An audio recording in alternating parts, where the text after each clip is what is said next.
আমরা 11 লক্ষ বাড়ি ডিসেম্বরে ছাড়ব। 3 বছর কেন্দ্রীয় সরকার আমাদের গ্রামীণ আবাসে কোনো টাকা দেয়নি। তাছাড়াও 1,70,000 কোটি টাকা আমরা পাই। 11 লক্ষ বাড়ির মধ্যে আমি ইতিমধ্যে 65,000 বাড়ি মাইনরিটি ডিপার্টমেন্ট থেকে ডেস্টিটিউট উইমেনদের করে দিচ্ছি। কাজেই এখন বন্যায় যে বাড়িগুলো একেবারে রসাতলে গেছে, মানে ভেঙে গেছে, সম্পূর্ণভাবে বিধ্বস্ত হয়েছে,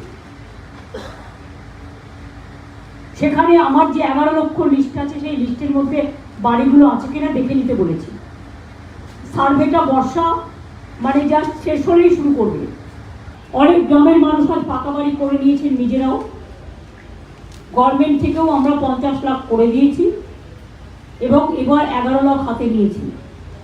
তাতে 60,000 আমার যদি বাঁচে মাইনরিটি ডিপার্টমেন্টের টাকা, সেটাও গভর্নমেন্টের টাকা, প্লাস আরও 1-1.5 লক্ষ বাড়ি যাদের বন্যায় ভেঙে গেছে তাদেরটা আমি ইনক্লুড করব। যেখান থেকেই হোক না কেন টাকা জোগাড় করবো, করে আমরা এটা করব।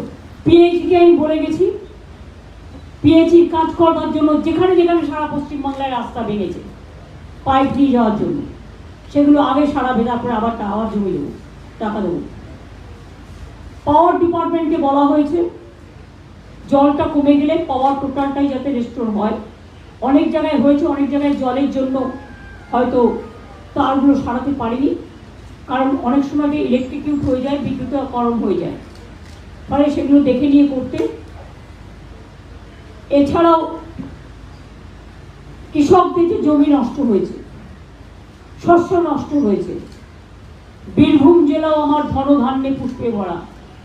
এখন চাষিদের টাকা দিতে হয় না, বিনা পয়সায় চাষিরা বিপদে পড়লে আমরা সেই টাকাটা দিই, যে কৃষকরা যাতে সঠিকভাবে তার বন্যা ত্রাণের হিসেব অনুযায়ী এবং শস্য বীমার হিসেব অনুযায়ী তারা যাতে টাকাটা পায়, কেনার কাজটা যেন বন্ধ না হয়।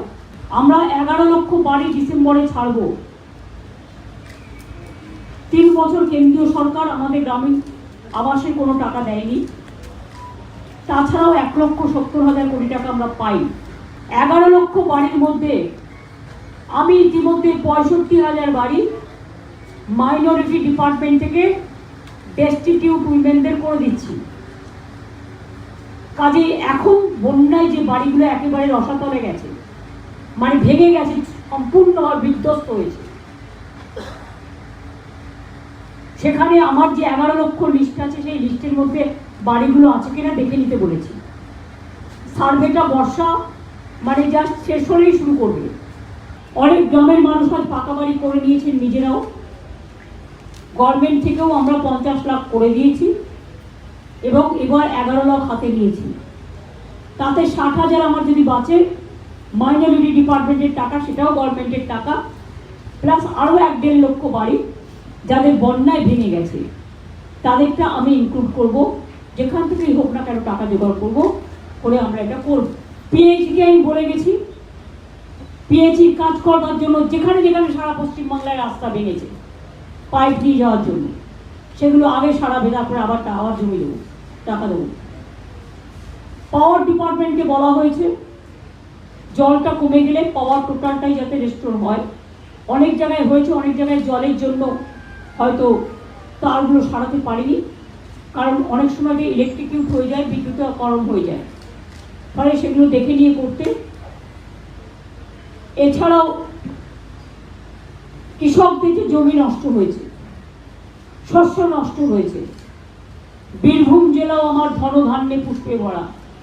এখন চাষিদের টাকা দিতে হয় না, বিনা পয়সায় চাষিরা বিপদে পড়লে আমরা সেই টাকাটা দিই, যে কৃষকরা যাতে সঠিকভাবে তার বন্যা ত্রাণের হিসেব অনুযায়ী এবং শস্য বীমার হিসেব অনুযায়ী তারা যাতে টাকাটা পায়, কেনার কাজটা যেন বন্ধ না হয়। আমরা 11 লক্ষ বাড়ি ডিসেম্বরে ছাড়ব। 3 বছর কেন্দ্রীয় সরকার আমাদের গ্রামীণ আবাসে কোনো টাকা দেয়নি। তাছাড়াও 1,70,000 কোটি টাকা আমরা পাই। 11 লক্ষ বাড়ির মধ্যে আমি ইতিমধ্যে 65,000 বাড়ি মাইনরিটি ডিপার্টমেন্ট থেকে ডেস্টিটিউট উইমেনদের করে দিচ্ছি। কাজেই এখন বন্যা বাড়িগুলো একেবারে রসাতলে গেছে, মানে ভেঙে গেছে, সম্পূর্ণভাবে বিধ্বস্ত হয়েছে। সেখানে আমার যে 11 লক্ষ লিস্ট আছে সেই লিস্টের মধ্যে বাড়িগুলো আছে কিনা দেখে নিতে বলেছি। সার্ভেটা বর্ষা মানে জাস্ট শেষ হলেই শুরু করবে। অনেক গ্রামের মানুষ আজ পাকা বাড়ি করে নিয়েছেন নিজেরাও। গভর্নমেন্ট থেকেও আমরা 50 লাখ করে দিয়েছি এবং এবার 11 লাখ হাতে নিয়েছি।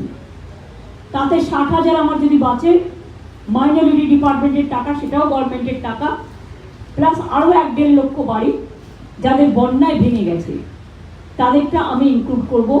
যেখান থেকেই হোক না কেন টাকা জোগাড় করবো, করে আমরা এটা করব।